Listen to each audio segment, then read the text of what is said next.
Here, it is emotional energy, of course. They lap it up. The human brain is a veritable dynamo, capable of outputting lots of good demon food, and they want it. The trick is to provide them with some accesses of the spurious energy without draining yourself dry as an empty wineskin.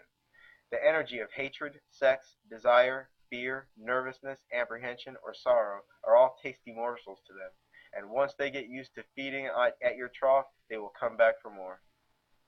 Very, very interesting. I pointed out in the Magic in the Matrix um, how the demons use food, use our emotions for food, and it's just like Monsters Inc., where you got these demons coming in from random portals, these stargates, or these points in space that are connected, and they're actually just showing up, drinking from your trough, uh, basically scaring the hell out of you, and you know soaking up your energy, and then heading on back. So hidden in plain sight, of course. Oh, and this is a book called The Black Book of Satan, put out by a group called Order of the Nine Angles. And when asked, what is satanic magic, well, at least when on the subject of the definition, satanic magic is simply the use of magical forces or energies to enhance the life of an individual or individuals according to their desires. This usage can be of two types. The first is external and the second is internal. External magic is essentially sorcery, the changing of external events, circumstances, or individuals in accordance with the wishes of the sorcerer. Internal magic is the changing of the consciousness of the individual magician using certain magical techniques. This is essentially the quest of the initiate for the higher grades of magical attainment, the following of the way of adeptship. Usually, the word initiate is like somebody who aspires to be converted and changed around. Here's a book called Black Witchcraft. What holds tradition among some adepts is the commitment of the Luciferian spirit within.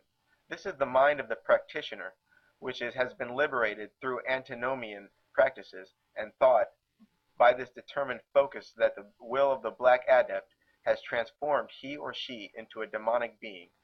With ancient Persian practice, the Ahriman, Satan, created demon, Achaman, meaning is the Luciferian mind, which seeks liberation and independence from the mass of the herd mentality, to become something other by the forbidden or evil path of magic or witchcraft.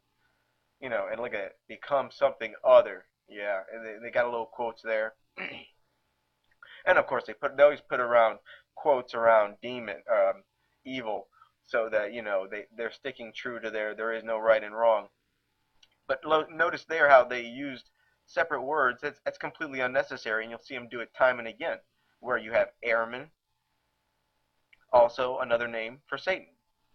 So they do that quite a bit, like in the same sentence. That's completely unnecessary, but they do it. Now this is Aleister Crowley's One Star in Sight.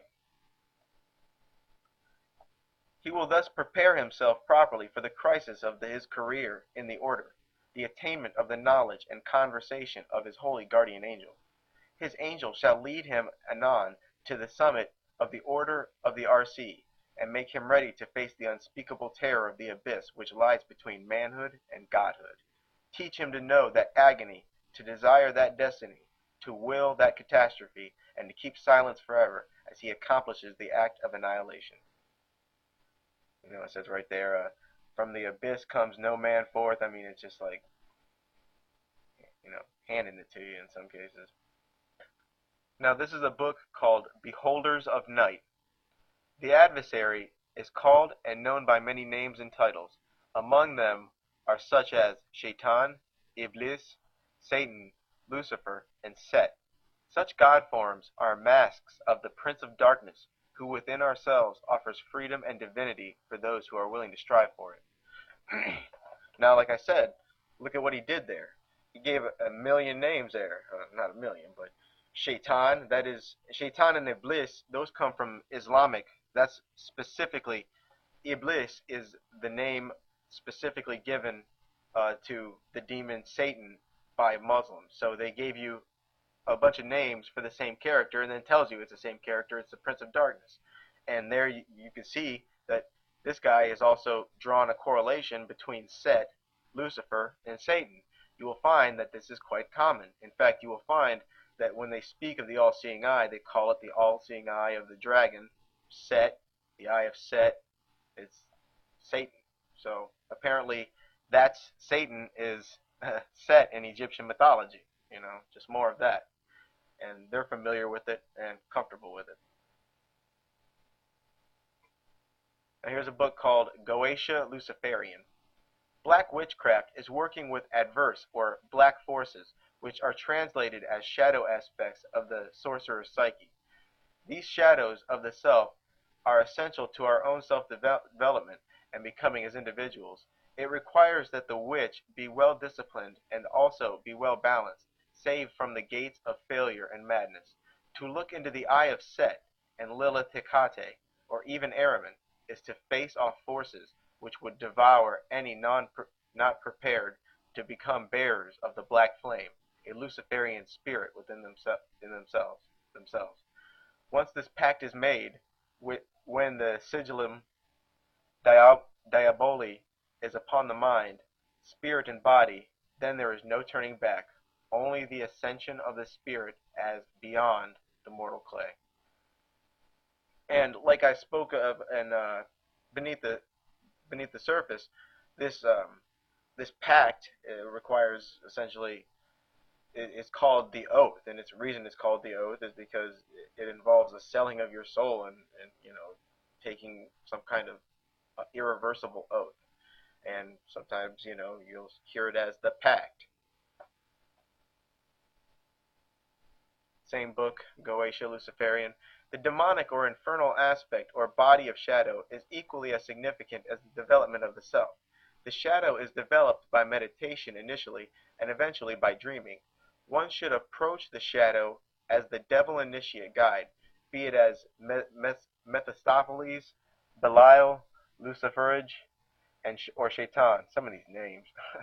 Some Luciferians invoke the shadow as the demonic feminine as a Lilith, Hecate, or Babylon, see, multiple names, the crimson mother of succubi and the beasts of the earth. Some view Ahriman as correctly the initiatic and sorceress demon of the shadow. The shadow is the vampiric guide, the shape-shifting and phantom body of the self. The Luciferian path works with such demonic forces as initiatic guides and is related directly to the self. The shadow is significant as the adversary, as it is the dreaming body with sloghs off the waking world for the dreaming or astral plane to go forth to the Sabbath, or the darkness of night. This is the immortal and fiery eye of shadow. I apologize for tripping up on some of these. Reading these Luciferian texts are often, they write them cryptically and they use names that are hard to pronounce, and like I said, this is not in any way organized presentation. Before us, this book is called Infernal Sabbath Live. Before us, Lilith, queen of those who walk the shadows. I come before you, night born of the queen of the dead. Behold unto my death mask, the temple of Azathoth, as a current of the living flame. I shall bless each one of you with the devil's sight. The serpent's tongue shall speak of the secret alphabet, which ye shall scribe on the walls of the sunless palace. Scribe your name in the black book of the dead. You are all my children of Lilith Hecate. Your father is Ahriman, lord of phantoms and darkness. This use of the word Ahriman is quite common, and the name is simply a reference to Satan, or it's just another name for the dragon, really. And Lilith is the whore of Babylon, the same character from the Bible. And what I'm trying to point out with this particular quote is the fact that it's mentioned as though you've got to take some kind of like oath. Because if you look, it says you have to scribe your name on the walls of the sunless palace, and in the Necronomicon